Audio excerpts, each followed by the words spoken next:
and he'll be happy to take any questions you might have. So without further ado, Tom O'Connor.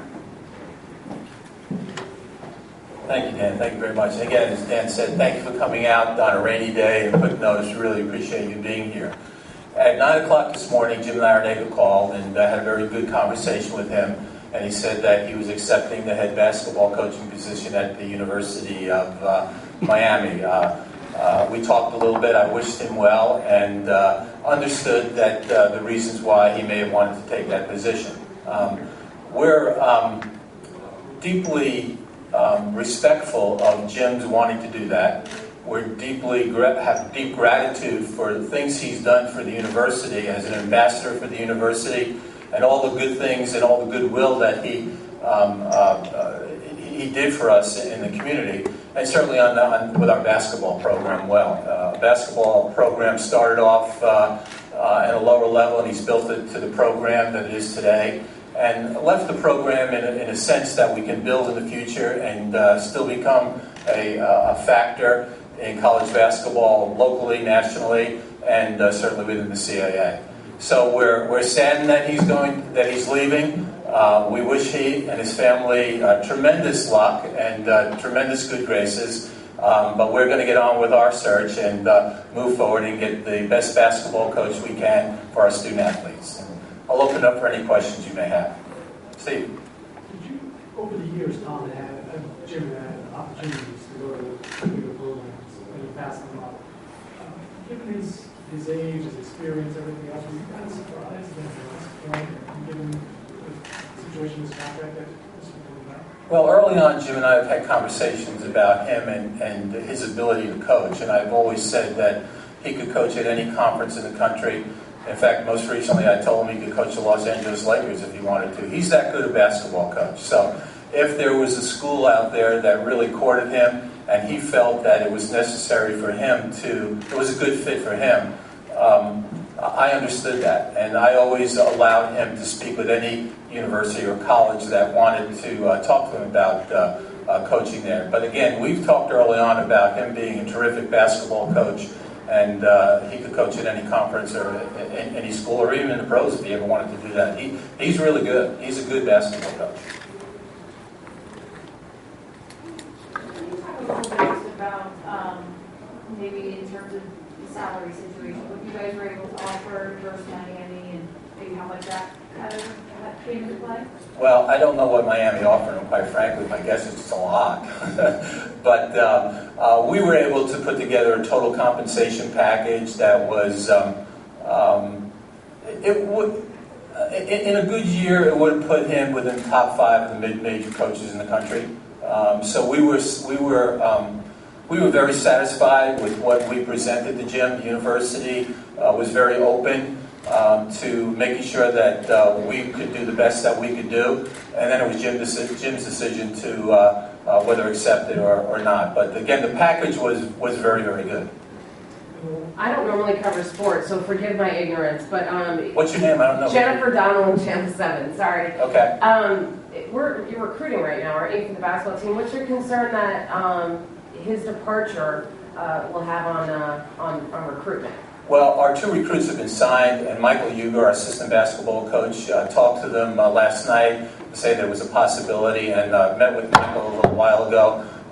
They've been in touch with both of our recruits and saying that they know the entire situation. My plan now over the weekend is likewise to call the recruits that we have, but they're under letter of intent.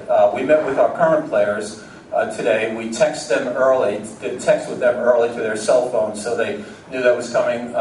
This was coming about, and told them we would give them an update. And about 1:30, I went over to the Patriots Center, met them in the locker room, and told them exactly what was happening. So not only did we make sure that we wanted that good communication with our recruiting class, but also with our current student athletes. Could your recruits leave?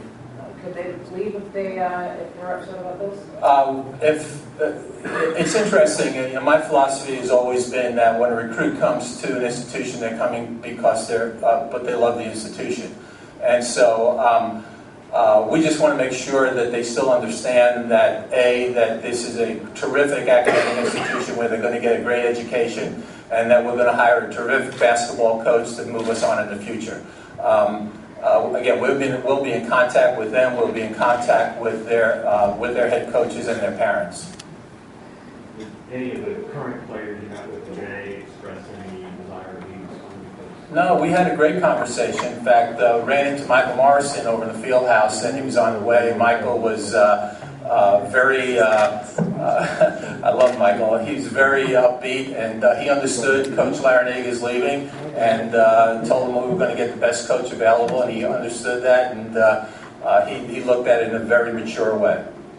Along the lines of the salary and the package that you were offered, Jim, I guess one of his considerations was the assistant coaches.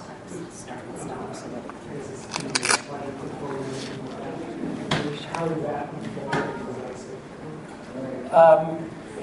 About, I don't know, maybe 2 months ago, I took a look at some things in the entire department with the help of our senior vice president, and to say, we have to take a look at our salary structure for not only the basketball coaches, but for all of our coaches, and we did that. And it was just before the NCAA tournament. I said, we need to put something out on paper and take a look at what we can do. And we were really working on that. The process doesn't just happen overnight. All of a sudden, you can get X amount of dollars, because if you're going to do it for one program, you want to be fair to the other program. What I mean, if you're going to increase monies for the men's basketball program, you certainly want to do the right thing for the women's basketball program. And so we were able to develop that. We got the approval, and I guess about, I'm going to say 10 days ago, I mentioned to Jim that was approved, and we were going to move ahead on that. I don't know the exact figure right off the top of my head, but it was a sizable increase. Also did some research on the coaching salaries within our league to see where we are in high, medium, and low. There's one school, quite frankly, that's very, very high. We couldn't match that. It would have put a lot of things out of whack. But in doing the research, we felt very comfortable with the new salaries that our assistant coach is going to have. Tom, what is the status of the assistant coaches?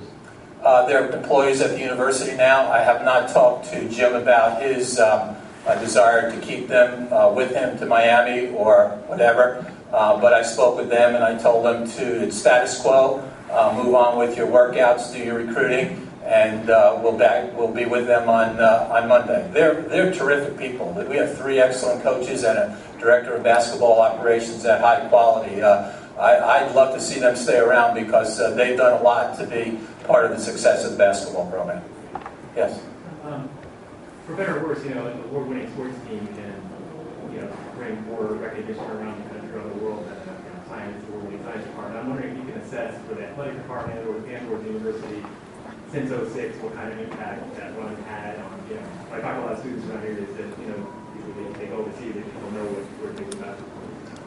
Do you have a sense of that? Well, sure, I do, but I probably may want to correct you. I don't think in the world, I think the Nobel Peace Prize would be more important than the basketball, and some prizes like that, they're academic.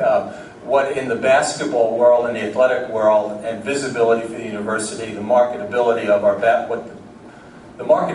basketball program was high, and what happened in the 06 season with the Final Four gave us the opportunity to tell the great story of George Mason. But we have to put everything in perspective. Many times people say that intercollegiate athletics can never be bigger than the university, which is true, and it's the front door. I don't think it's the front door. I think it's the side door. The department store of higher education with the toys and games department.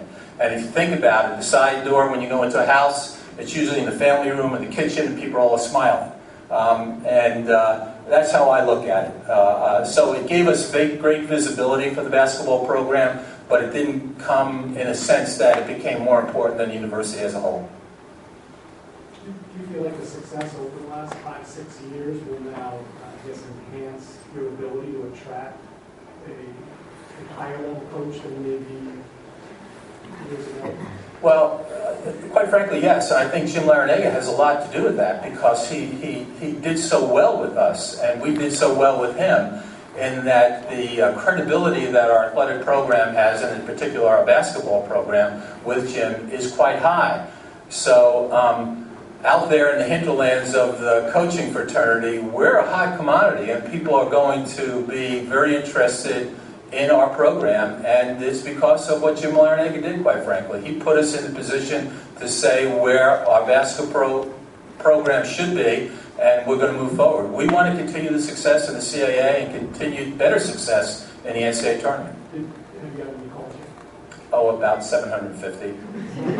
What is the timetable now? Obviously, you want to get this. As soon as the press conference is over today, we're going to regroup and talk about the basketball coach. But it's important to talk about the process now, what we went through the last couple of days, as we're doing now, and then let's move on to great things with our basketball program.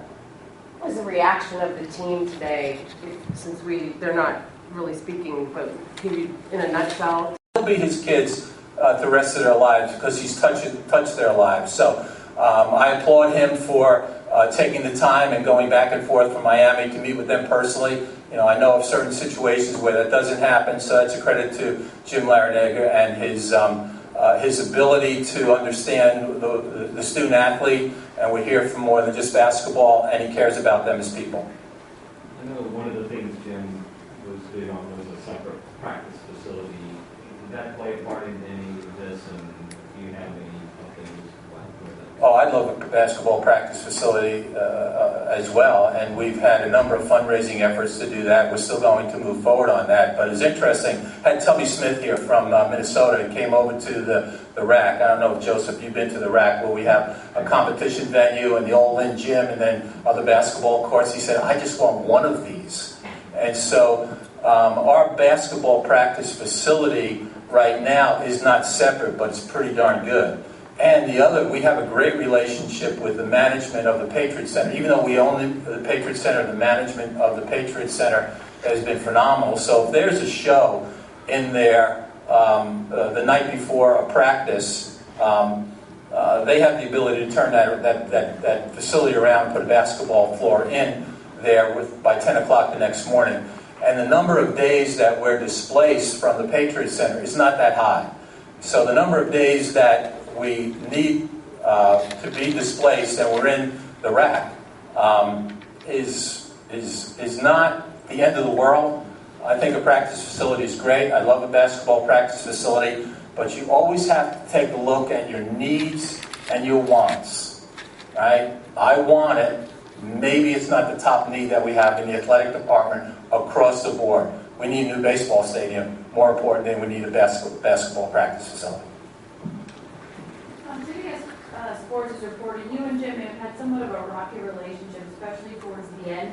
What are your comments on that, and how would you categorize your relationship with Jim? I thought it was great. I've known Jim since we played against each other in college. His basketball coach and my basketball coach are in college. We're extremely close friends, and through the years, we shared stories about New York, New Jersey, New England.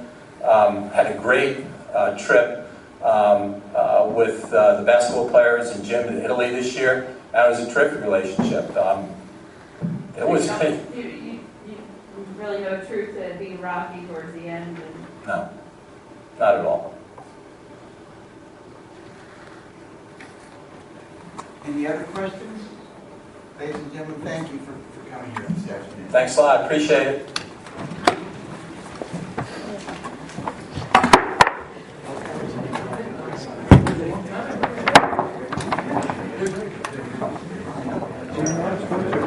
That's the headline there. I'm like, just so you know, I'm not really